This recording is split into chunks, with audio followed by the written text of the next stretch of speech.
Hey, I'm Thomas Cain, and I'm an attitude pattern specialist, and I'm about to be on the online prosperity show. In this episode, you can expect some of my story, my homelessness, my trials, my tribulations, and changing my attitude, my beliefs, and my choices to become what you see today.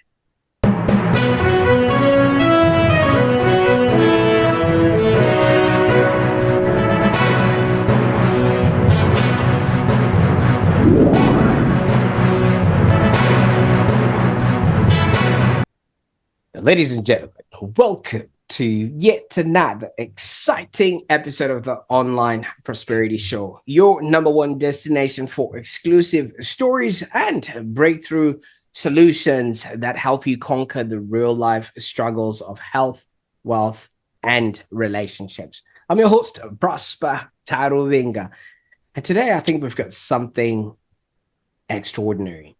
Our guest today, Mr. Thomas Cain. Now, Thomas, how are you doing today? Phenomenal. Thank you very much, Prosper. I appreciate the opportunity to be here with you. Well, the pleasure is all mine. Where in the world would you find somebody who's a real life management certified coach, leadership attitude pattern strategist, and a guy who actually went from creating gourmet meals for the NFL players to then cooking 2,200 meals in a day? And then from that, goes on to sleep on a park bench while showering at Planet Fitness. It sounds like a tale from a movie, but we're going to be unfolding all of that today. And that's exactly the story and life of Thomas Cain. And if that doesn't make you do a double take, I don't know what else will. So today's episode is all about our hidden attitude patterns that can either sabotage us while we're under pressure, and how Thomas literally altered his life by changing his beliefs. So we're going to dive into the pain he solved for himself so that you can actually see how the tools he has come up with can transform not only the people around you, but your own health, relationships, and wealth. Now, Thomas, I could go on and talk about things that I'm not even qualified to talk about. Maybe I missed out something while I was trying to introduce you. Tell us a little bit about your journey and who Thomas Cain is. Yeah, I appreciate you, Prosper. That's a great introduction. Thank you very much for that. So Thomas Cain, number one, is a son of the high and mighty Jesus Christ God. Number one. And I started my journey, at a young guy living down in Texas, in the heart of Texas. We hunted, we fished, we did a lot of those things, rode horses. My grandfather owned a peanut farm. We lived on a lot of land growing up until we moved into the city. We moved into the city about fourth grade, and then sports really became my life all the way through high school. All district 2 sport athlete, played sports the majority of my life, and then got into the restaurant business. And that's really where the majority of my career went, in the corporate direction. Brinker International was one of my very first jobs. Chili's, washing dishes at a young age, similar to what Prosper did when he went to Melbourne, right? I know that super, super well. And thank you so much for opening us up with that tidbit of information. So hunting and fishing, absolutely. I mean, slowly your life is starting to morph into how my life started. But obviously for you, that was for recreation. This wasn't for sustenance, was it? No, that was just straight as a child, as a young kid. That's what we did. We hardly ever was inside, Prosper. You know that growing up. We didn't come from a generation where all the technology was. We had, 4 channels living in the country. I think we got to watch a couple movies growing up, and that's really about it. I can only imagine. And we actually had to wait for Saturday. That's the only time when cartoons would start off a little bit earlier in the day. So I can understand that much there. So what was the reason why you had to move to the city then, if you would have grown up in that sort of upbringing? Yeah, so my mother and my stepfather at the time got jobs in the city, mainly my stepfather, and my mother was going through college to get her bachelor's degree. And then she also got a job up in the city when we moved to right outside of Fort Worth, Texas. Absolutely. And obviously, this would have created somewhat of a pattern break because you're used to, maybe the Mm-hmm. slow life in, where you were before. And now you had to move into the hustle and bustle of the city. And you did mention you took up sport. Yeah. Yeah, it was a real reality check. Going from having all of the land to do whatever you want to do to living in a trailer and you just have this one corner lot mm, and the boundaries are so tiny that lots of times as a kid we kind of overstepped our bounds, right? Yeah. So by you taking on sport, was that a way of escape or was it just something to do just so you wouldn't be able to see what was happening? You know, the majority of our family was always in basketball and football and they ran track. And so it was really just following suit with what we knew growing up. All my uncles, they were all athletes. Everyone from our family was in athletes. Even though we were from a small town, athleticism was something that kind of just ran in the genes. So when we moved into the city and football was an option, it was time. It was time to go. Absolutely. And from there, you went on and started, in the restaurant business.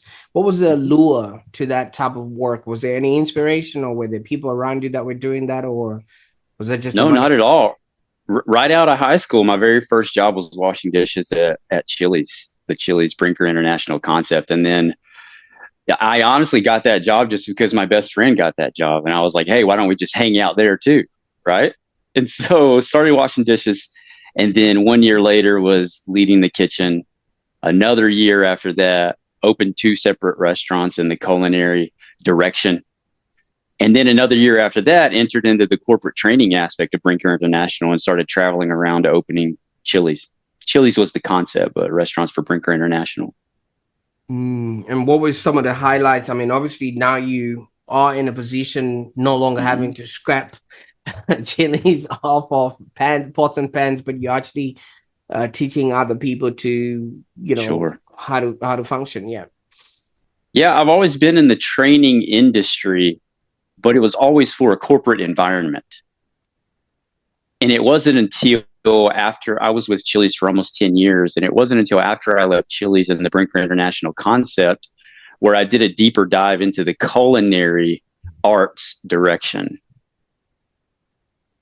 Now, there's a tale of you having cooked an 1836 style, Texas Yeah, Independence Day yeah. dinner, and apparently cowboy boots were required. What was the most Yeah, hilarious? absolutely. What was the most hilarious misunderstanding that this moment created? So Texas Independence Day was in 1836, and we wanted to do something very specific for Texas Independence Day. And so I actually went down to Washington on the Brazos in Texas, and I met with Barrington Plantation.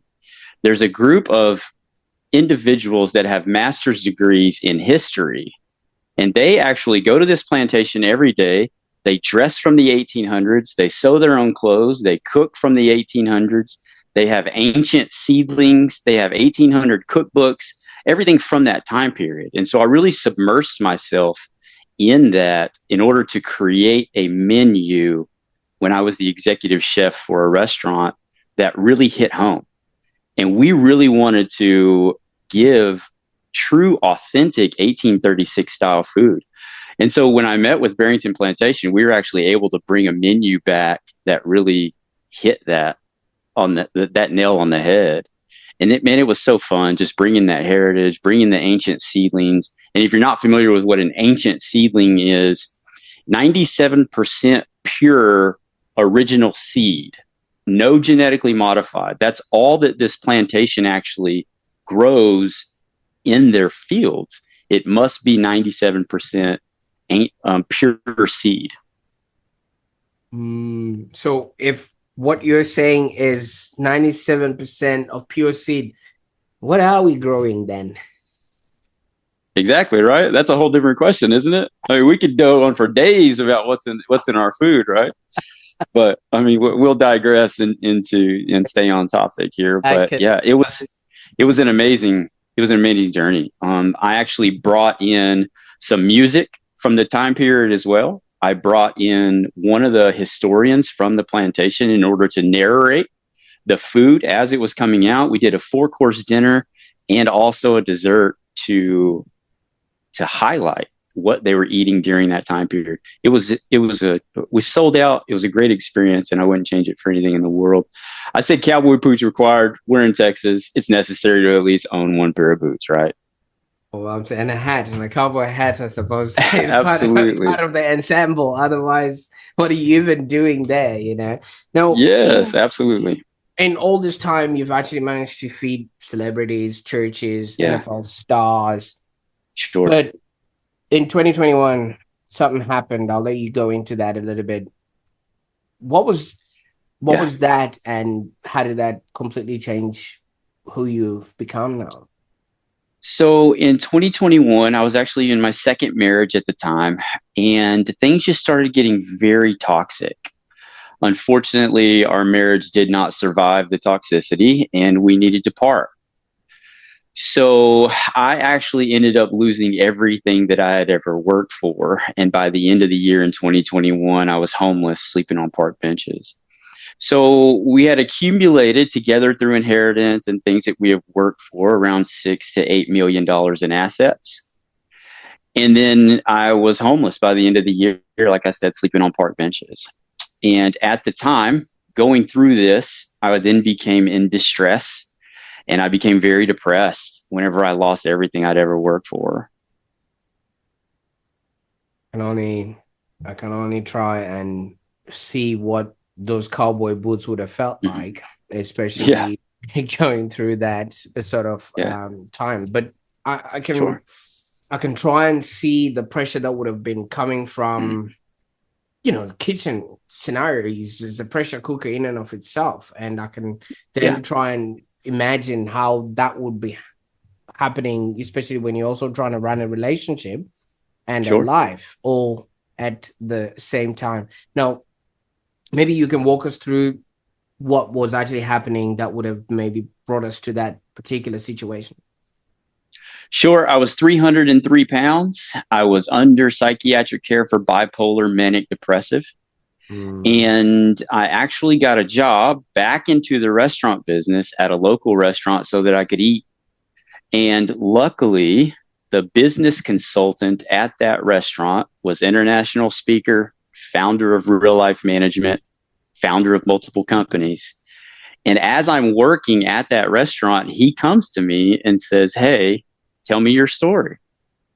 So then I got to dive into a story similar like this with Wayne Nance, is his name.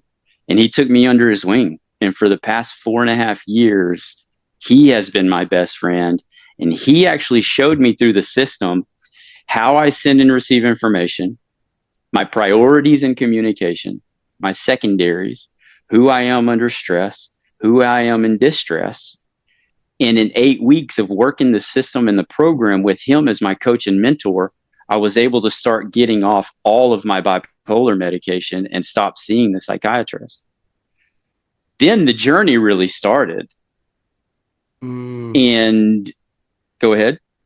Yeah, from what you're saying, obviously you went from 303 pounds, that diagnostics that you would have had bipolar, homelessness, to literally Mm-hmm. being off of your meds in 8 weeks. Or was Yeah. this like a progressive I consultation that was started, actually yeah, I happening? Yeah. started to become off of my medication in 8 weeks. And then the process to stop seeing the psychiatrist started to come. And then the discipleship that he started doing with me and the weekly meetings and me getting my pattern under control, understanding my stressors, understanding and getting more mature in my pattern so that the world didn't push me down or wasn't able to affect me the way that it was previous to meeting him and understanding who I was. It was all about me.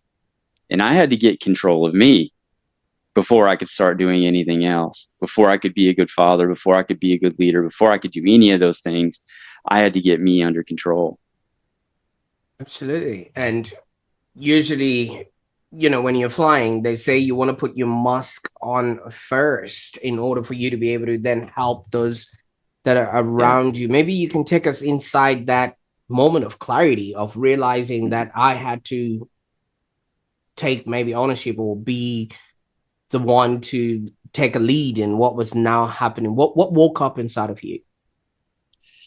I'll be honest with you, when you go from the hustle and bustle of the kids running around and you're busy at work, and what really did it for me was the silence.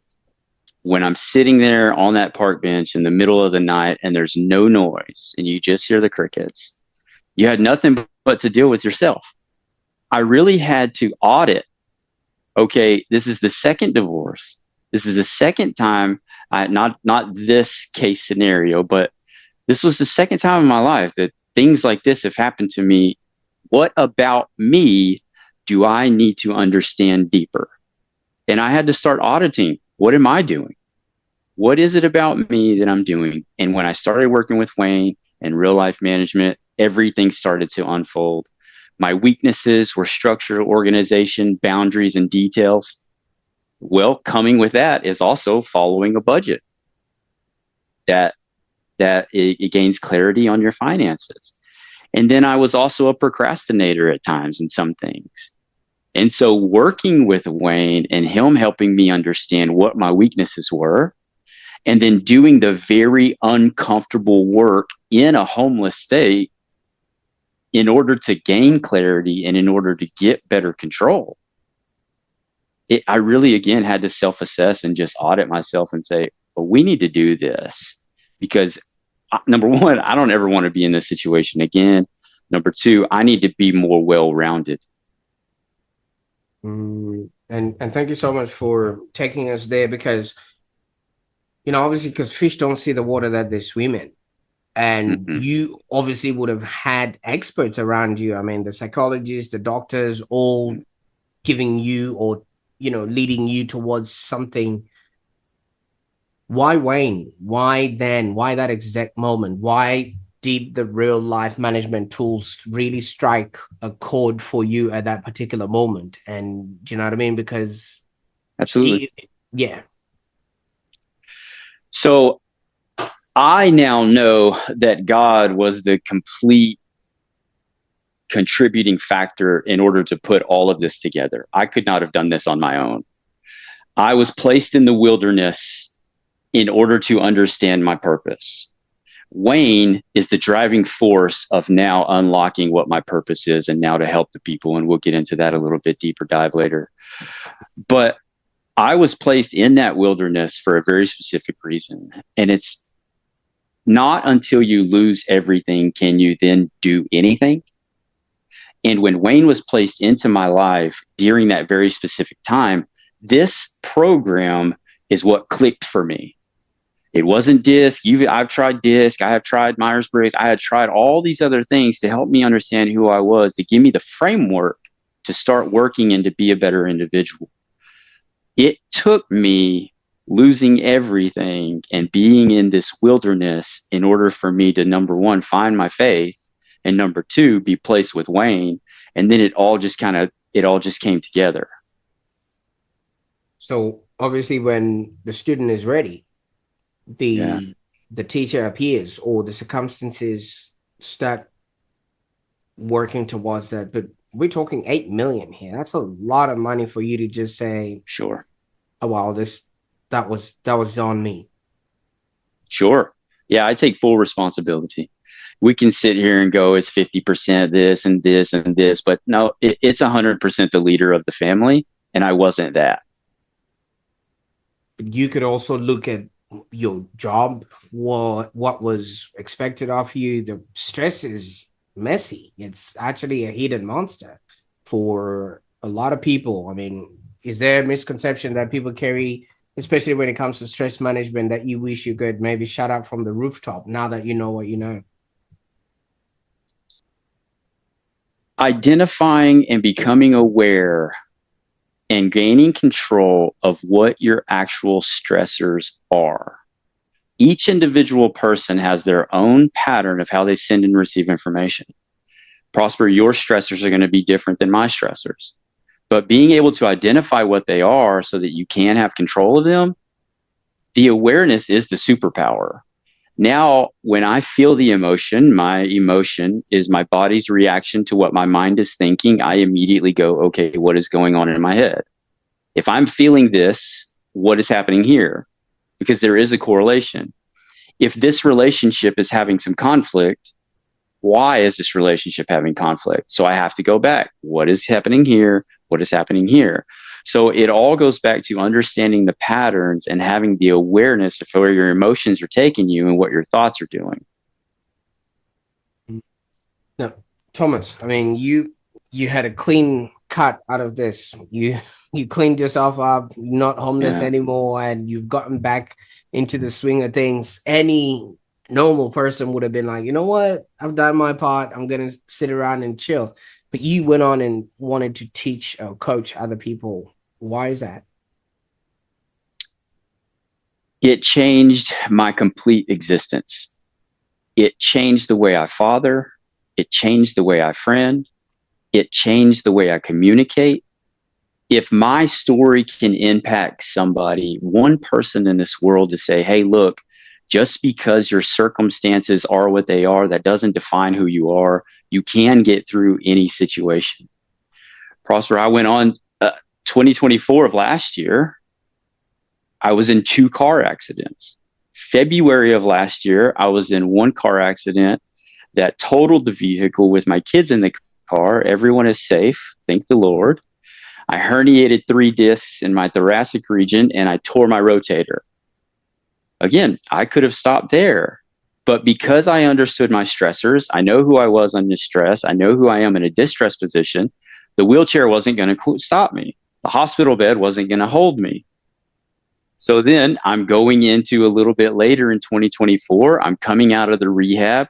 September comes, another lady pulls out in front of me, and I hit her and herniated the rest of my thoracic region. Wasn't able to walk 4 times in 2024. So when I said to you earlier, me and my kids ran a 5K, I couldn't walk 4 times last year. This system gave me the resiliency. Obviously, I had to do the work. Obviously, I had to do the self-assessment. I had to do the evaluations. And again, I had to do the journaling. I had to get my food under control. I had to do the work to lose 84 pounds. I had to do all of the work that it took to get to where you see that I am today. And if I can do that, it's now my purpose to help every single person that I can understand they can too. From what I'm understanding from what you're saying is all of these things didn't happen to you, they happened for you. Absolutely. But not a lot of people would just say, okay, that car accident or both the car accidents, that's got anything to do with me. I was just maybe minding my own business. How do you go in and take blame for things like that? So again, as far as the car accident, that's a different way to take blame. That was circumstantial. A lady pulled out in front of me. The accident happened. I can take the blame if I stay in the hospital bed. Right. I can take the blame if I do not do the work. I can then blame myself to not get up to start walking. I can stay in the wheelchair and say, I'm not going to do this anymore. That's my fault, right? But no, that's not the case. I'm not doing that anymore simply because I want to be the story. I want to be the light. I want to show people who are in the darkness. It doesn't matter what is happening. Again, your circumstances do not define you. Let's go. Like whatever it is I can do to help.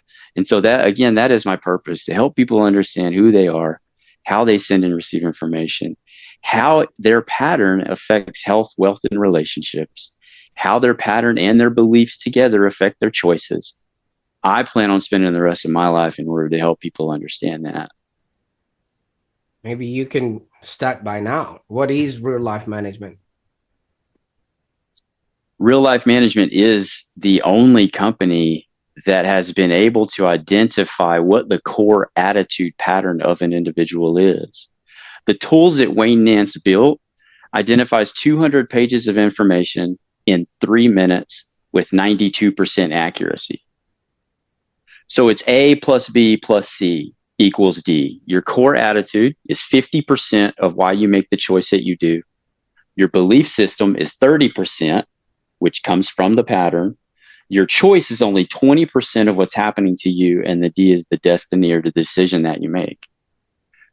This system is the only one that identifies the core attitude pattern of what's behind the obesity. The obesity is a choice. The choices are the obesity.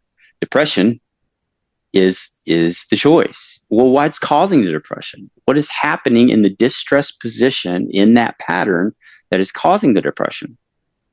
And so this system actually does a deep dive into exactly where the root causes of what is happening to someone is. And then we also show you how that affects your health. How does that affect your wealth? How does that affect your relationships? It all comes out of that core attitude pattern. And again, this system is the one that, I mean, I'll preach it to the moon and back simply because it was part of the part that saved my life. While we were looking up some of the stats and facts for this show, I discovered in America, 85% of people are broke, 65% are obese, 52% are divorced. That is above half of any matrix that you're looking at, which means 1 in 2 people are going through certain things. Now, yes, so many people won't see the difference because their neighbor looks like that, their uncle looks like that, and he's going through that particular sort of thing. How then can people start really adjusting to be obviously not a statistic? You've got to want to do the work, Prosper. It's not about a shot to help you with your obesity. That's a quick fix. People want quick fixes in this world. Very specific attitude patterns want quick fixes. You got to want to do the work. And those stats are staggering. And those stats are actually what's going into our workforce and our employment force. So when we go in and we do efficiency studies into companies as well, that is some of the things that we look at. We know the very specific attitude patterns that waste money, that waste time, that waste whatever that looks like, right? I recently spent some time with the International Health and Productivity Management Company, and they actually went through some statistics of how much productivity is lost because of obesity, how much productivity is lost because of depression, how much productivity is lost because of simple allergies. And believe it or not, in a study done with Lockheed Martin, $1.8 million was lost simply because of allergies in 1 year. Well, there is a correlation between the productivity that is lost in a company and a health-related risk. And so that is another reason of why it's important to understand, why is this happening to you? Why do you make the choices that you make? And doing a deep dive and self-assessing and doing the auditing process of, okay, what can I do? And Prosper, I teach people this all the time. It's not about you. It's about your children. If you make the changes, they make different choices. Now that I'm running, my kids run. Now that I'm eating healthy, they're eating healthy. Now that I am a better communicator, I can sit them down and they actually want to talk with me now. So it's not about, is it fun for me? No, it's not fun for me. Do I want to run 5Ks? No, I don't want to run 5Ks. But I know that they have to run the rest of their life in order to be healthy, and they have to make better choices. If I don't do that, then neither will they. And so I really had to take myself out of the situation completely to say, it's not about me, but it starts with me. Because especially with our kids, they are at an age where what we're doing is exactly what they will end up doing. Monkey see, monkey do. And yes, we might expect them to be better humans later on, but we, like you say, have to set the standards. So where do people start? self-assess. Self-assess. I mean, if you want to choose real life management to help you understand who you are, your patterns, your stressors, and all of that, you can always go to reallifemanagement.com and check out the website, take our quick little survey, and then always reach out to me via LinkedIn or fill out the contact form on the real life management, and someone will always get back with you to do that. If it's not our system, self-assess. Look around at yourself. Look at yourself in the mirror. Look at the choices that are in your cupboard to eat. Look at the choices of whether you exercise or not. The 5 big things that we include in our journaling. Number 1 is the food. Number 2 is spending. Number 3 is emotion. Number 4 is exercise. And number 5 is education. And you want to know what the key factor in all 5 of those are, Prosper? It's the emotion. The emotion will drive the rest of them. So if you have all of them under control and you have a stress day, you know what we notice in our journaling? You eat out. You overspend. So getting the understanding of how your emotions are driving your spending and your daily habits, it's so imperative to understand those things. When you ask me where do they start, they can start with journaling themselves every single day. They can start with looking up for an emotional journal. I mean, obviously, I would like for everyone to come to real life management to understand how fast and how deep our system actually goes and how quick we can help. But if it's not us, find something. There's all kinds of tools out there to do a deep dive in. But again, understanding who you are. If it's a simple journaling process that you want to start with those 5 key ingredients, and they all work off of each other. So if you have a bad day eating and your emotion is under in a wreck, you're not going to exercise and you skip your workouts. It's all correlated.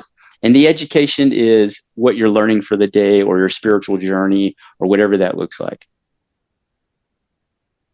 Thomas, I don't know where I come from.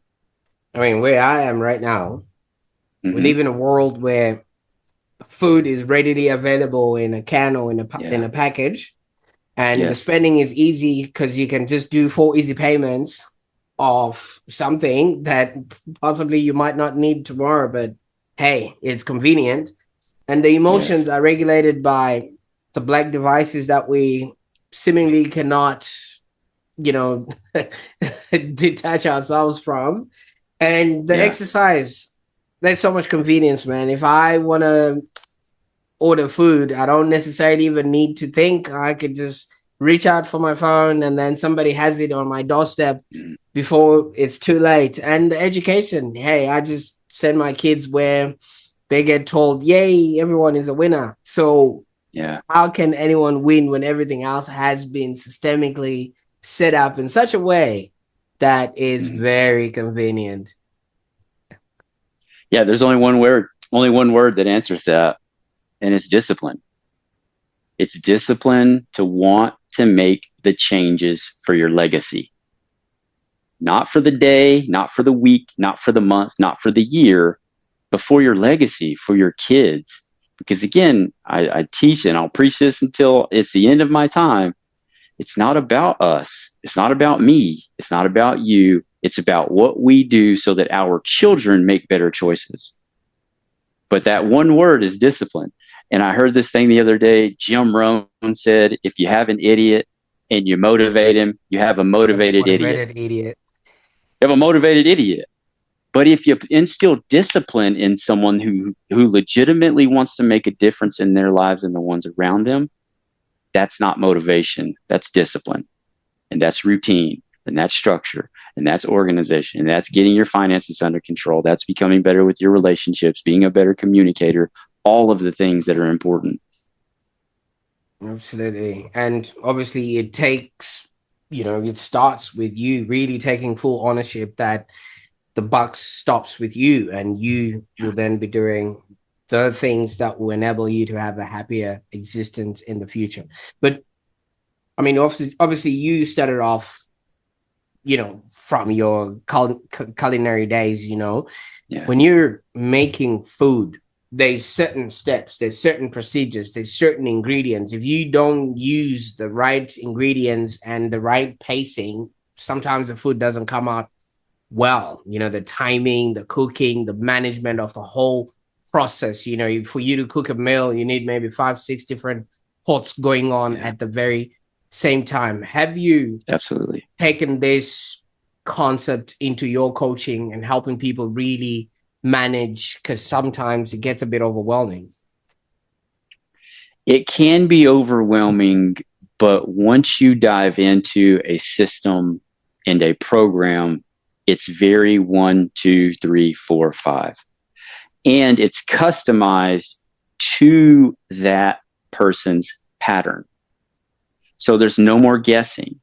I'm not asking you to do things that are out of your wheelhouse because I know that your pattern is one that will do things. We will make you uncomfortable. You will need to be uncomfortable in order to grow. And as a matter of fact, you need to get comfortable with being uncomfortable because that's where the most amount of growth actually happens. And then the aspect of accountability. When you have someone that holds you accountable, now if you make those choices, now you have to have the hard conversations with someone that's holding you accountable. And accountability is key when you are trying to change, or not change, but alter an aspect of your life. Accountability is key. You see, some people, and I think this goes on with you, you only discovered coaching a little later on in your life. What is some of the misconceptions that maybe you come across when you start talking to people that they definitely need somebody to help them, be, do, and have, or instill that discipline in themselves? So a lot of people don't understand the prison of their pattern. And if they don't, and they think they can just do it on their own, and don't get me wrong, it is possible to do some things on your own, but alter a prison of a pattern is one of the hardest things to do. Can you make money? Sure. It's not about making money. It's more about becoming a more balanced individual so that you can be adaptable, you can be flexible, so that you can operate from your heart, you can operate from your head, you can take on truth. I had a guy tell me the other day, and this is so powerful. He said, you can tell the level of someone's maturity by the amount of truth they can take. And I said, man, that's powerful. And that is true. If you're not willing and have the ability to take truth, you're obviously uncoachable. And there are people out there that say, I can do this on my own, I don't need anyone's help. They're still going to be in the exact same pattern. They're going to be in the exact same issues. They're going to be in the exact same, not rat race, but the circle of what is causing some of their things. Their stressors will still be the same, and so forth. I think you've redefined in my head the statement, the truth will set you free. It's not necessarily telling the truth, but it's the actual truths. Like 1 + 1 is 2. And if you can accept that, you become actually free. And, speaking along that line, you've gone on and rebuilt everything, your faith, family, your health. Yes. I mean, and congratulations on that front alone. Which area surprised you the most with the truths that you were not facing when you started rebuilding, and why? So for me, the hardest was my health.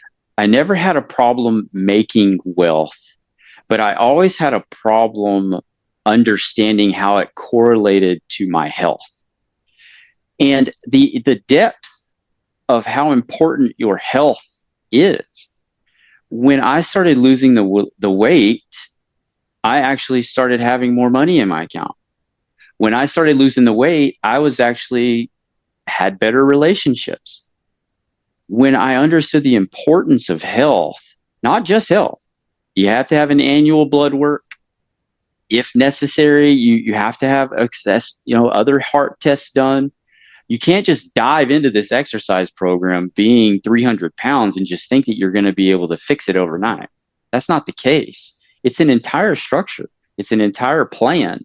It's an entire accountability.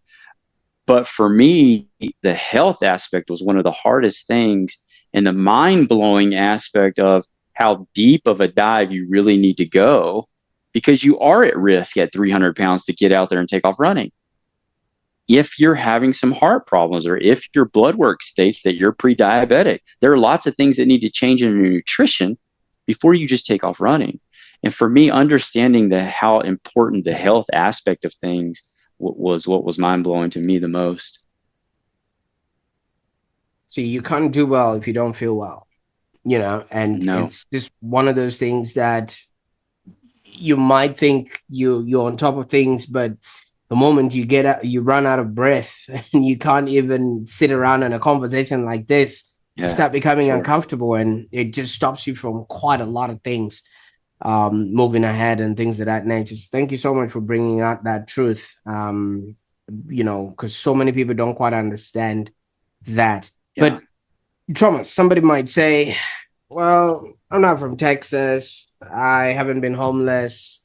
My kids Yeah. are fine. I haven't been divorced, but you actually help leaders decode Hmm. attitude patterns. Does this actually work on other humans, or is it just a Thomas Cain issue No. that just needs to be, viewed in that sort of light? Yeah. So believe it or not, when you said those statistics earlier about 85%, it's not, I mean, we're taking me out of it. Statistics across the world speak for themselves, right? So you can say, is this a Thomas Cain thing? And I'm going, no, I mean, 90% of the world struggles financially, 85% are obese, 60% end in divorce. This isn't just me. This is anyone that wants to know their personal and professional environment on a much deeper dive. I recently worked with a family of 5. The dad calls and says, hey, he had a house full of girls, wife and 3 girls. I have a hard time communicating with all of them. I said, yeah, I know. You don't even know who they are. And he said, okay, well, what can we do? I gave them all the survey. In less than 1 hour, we know their stressors, we know their priorities in conversation, we know and each individual person was different. And now dad communicates better to the entire family, communicates to the very specific pattern of daughter 1, daughter 2, or daughter 3, and can communicate better to the wife. Just opening that line of communication for their personal environment. Well, what does that do when you go to work? Hey, now it's, hey, Thomas Cain, can you help me with my work environment? Yeah, sure. Send him to the website. Let's go over it. We get on another call. Now he understands his secretary.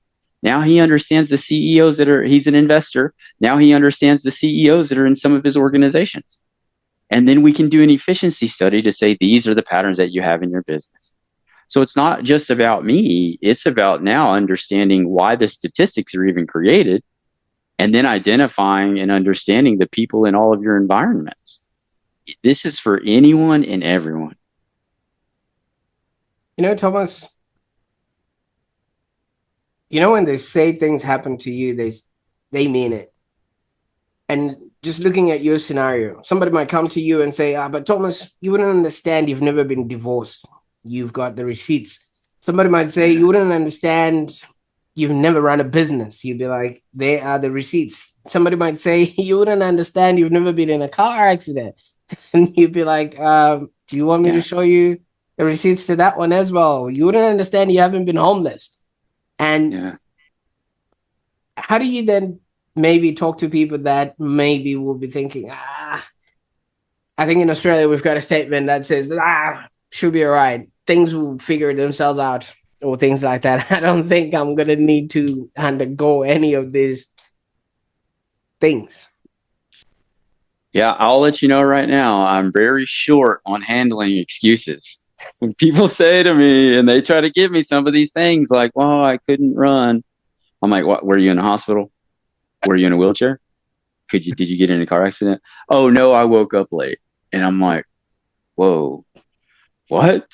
So I am a walking billboard for things that have happened to me that I've overcome, right? And I can help almost anyone out of any situation.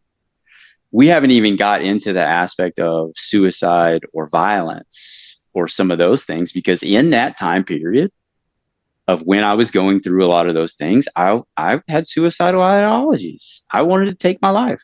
I didn't even want to exist anymore. And again, this system was able to identify that I was in a suicidal position, and Wayne was able to intervene to say, hey, let's get you out. So the system also identifies if someone is at risk to harm themselves or harm ones around them. We know the exact patterns that are on death row. We know the exact patterns that are the greatest leaders in the world. We, per se, the greatest leaders in the world that do the best. We know the patterns that commit domestic violence. We know the patterns that actually get raped. We know the patterns that are suicidal as well. And so we haven't even touched on some of the details of that, the violence aspect of things. And as a matter of fact, the founder of the company did 7 years of research with the United States Army, and that's the exact thing that he identified and was able to help the chaplains understand was suicide and violence in the Army. So I just heard from what you said, excuses only sound best to the man or woman that's telling them, to the rest of us, it's just data. And Yes. we can Yeah. show you, stats and everything else that prove you're not the only one to go through this. So if somebody Sure. has probably, seen some sort of light and wants to know a little bit more or discover how they can actually improve maybe their attitude, their belief systems, or make better choices, where would they be able to go to on the internet to find more information? They can always go to reallifemanagement.com. They can always take the 3-minute survey. In that 3-minute survey, there'll be a little referral button. You could always put me. The information will come directly to Thomas Cain. And you can also find me on LinkedIn. I'm active on there. I message people. I have one-on-one communications with them as well. I don't just connect with people. I have conversations with them, and I build relationships with them too. So you can find me on LinkedIn. You can reach me through the Real Life Management platform, and I'll always reach out. Absolutely. I'll make sure that all those links are in the show notes below so that people can get started on their journey. Now, Thomas, indulge me for a little bit here, if you mind.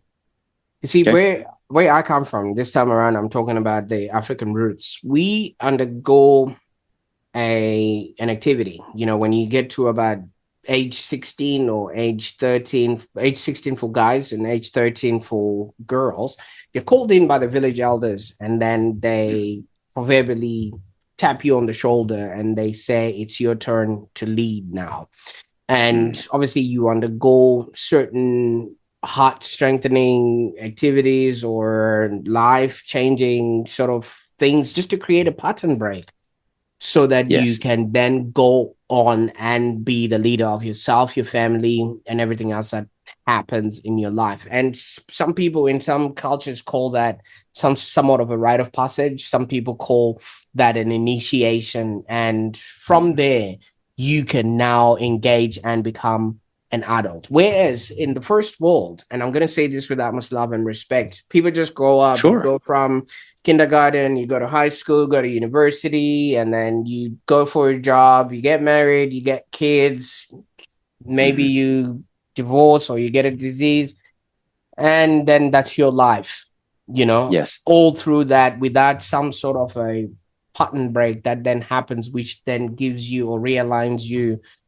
with your direction and the way you're going to be living in life. Would you maybe say that this real life management activity is somewhat of a rite of passage, which people should then undergo in order for them to recalibrate and come out on the other side being the leaders that they're supposed to be, not only for themselves, but for their families and everything else that they touch upon?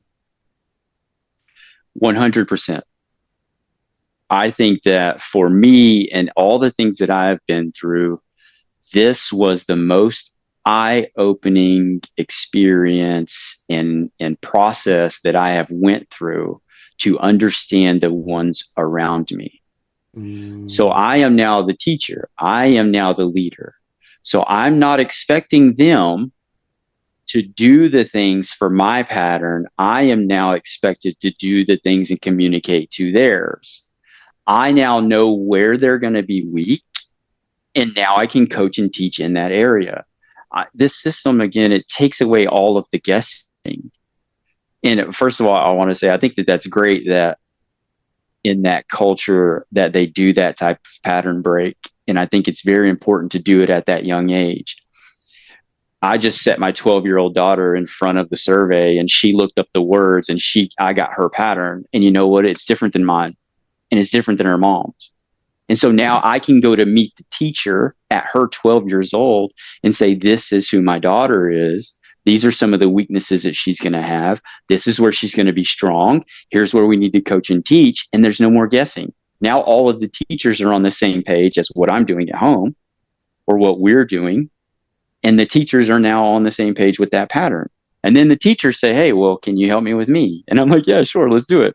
But yeah, my other daughter's 19. She's second year Texas A&M. Her pattern, she's a little bit of a procrastinator. Detail, structure, and organization is third. Communication and taking action is last. And so now she knows I need to take action faster with my professors. I need to communicate faster in her college environment. And so now when she calls me and there are issues, I now know exactly why there are issues. We can now get on a call and we can have those conversations. So going into college, I think, is very necessary because now they're out on their own. Their pattern is formed. Their belief system is built. Now they're out making their own choices. And so it's important for them to understand who they are as well at an early age also. Really. And I think it's vital because knowing yourself, you would know who you can hang out with, who you can partner with, who you can, be around. Because I think so many people are caught up in situations, people, and environments that no longer serve them. But because they don't quite know who they are just really getting, the brunt of it all and not really progressing in life. And then they will then resort to all the other things that we've mentioned earlier on. And, there's a whole industry that is ready to make them customers based on that analysis alone. Now, you're obviously, like you mentioned, coming across younger people, 19-year-old, 12-year-old, and these are your family. But I think out there, you're also meeting other people. Let's say by any chance you're actually coming across somebody who's a younger Chef Thomas, who's really trying to figure out stuff.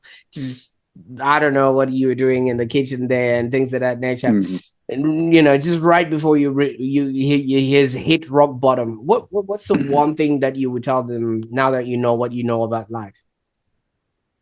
That's such a loaded question. But the most important thing that I'll preach and I'll teach until my dying day is know thyself. Learn who you are. Audit yourself regularly. Audit your finances. Audit your beliefs. Audit your anger. Audit your emotions. Audit your thoughts. Completely self-aware yourself. Become aware of exactly who you are. And it's not about the money. People say, I just want money. I just want money. Becoming whole, money is a byproduct of becoming whole. Money is a byproduct of finding the purpose. Finding the purpose comes from becoming whole and understanding who you are. Your purpose is inside of you. It will slowly be released as you become aware and as you become more in control of who you are. But I would just tell them, I love them. Keep doing what you're doing. Make some tiny adjustments and understand who you are and leave those women alone. And stay focused. Stay focused. Absolutely. Absolutely.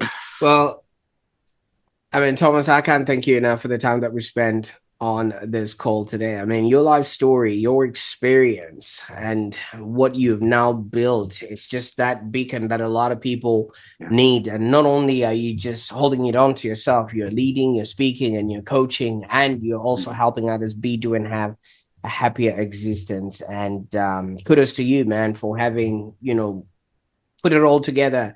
I think the Japanese have a statement that it's called kintsugi. When if a vase breaks, they would actually mend it with gold seal, and it actually makes it much more precious. And I think you have really done kintsugi on your entire life.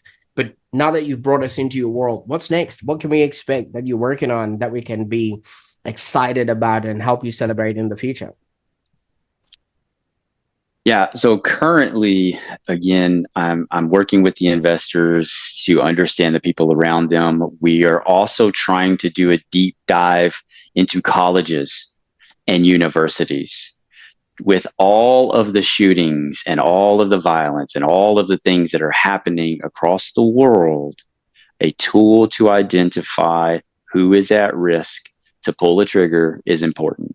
A tool that can identify who is at risk to take their own life is important, especially in the college environment when they're right out of their home and they're in this environment of making their own choices. So we are about to start going into colleges. We're about to start making the phone calls, having the meetings, building the relationships to help universities as well.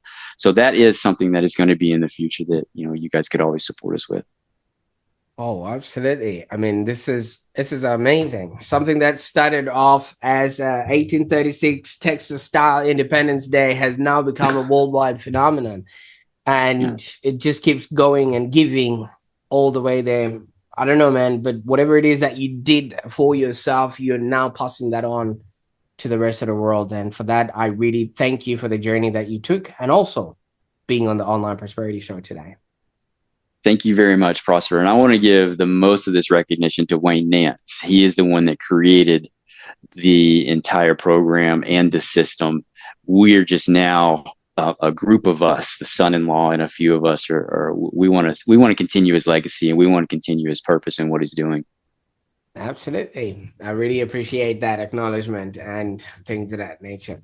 Now, for those that are watching, what a ride! I think that's the magic we aim here for on the Online Prosperity Show. It's real journeys, real breakthroughs, and tools that can actually bring back your life, because a lot of us are just going through the motions. We're not actually taking stock, like what Thomas said, really taking a full audit of where you are and where you would rather be and how to go through that. So if Thomas' story resonated with you, I think his journey from hitting rock bottom to now obviously running with his kids and doing things that he never thought he would be able to do. If this lit a spark in your life or resonated with you, just drop a comment below. What belief pattern do you think might be holding you back right now? And I think Thomas will be going through the comments, and then he can help us just answer a few of these questions. And I will also be putting all the links to his website so you can actually connect with him on a grander scale and check out some of his coaching and training that he is offering there. Now, I also want to make sure that you can catch the next episode just by clicking the link, which is on either side of you right now, where I think we're going to be diving deep into life-changing ideas that will help you build a happier existence. And if you found today's episode really, really life-changing, not only for yourself, I encourage you to share this conversation with somebody who just needs that bit of a nudge. And if somebody has shared this episode with you, pass on the favor, and don't forget to subscribe for more stories that will help you lead with impact. Until next time, it's been Prosper Taruvinga, and keep transforming, keep choosing purpose, and above all, live your real life with conviction. Bye for now.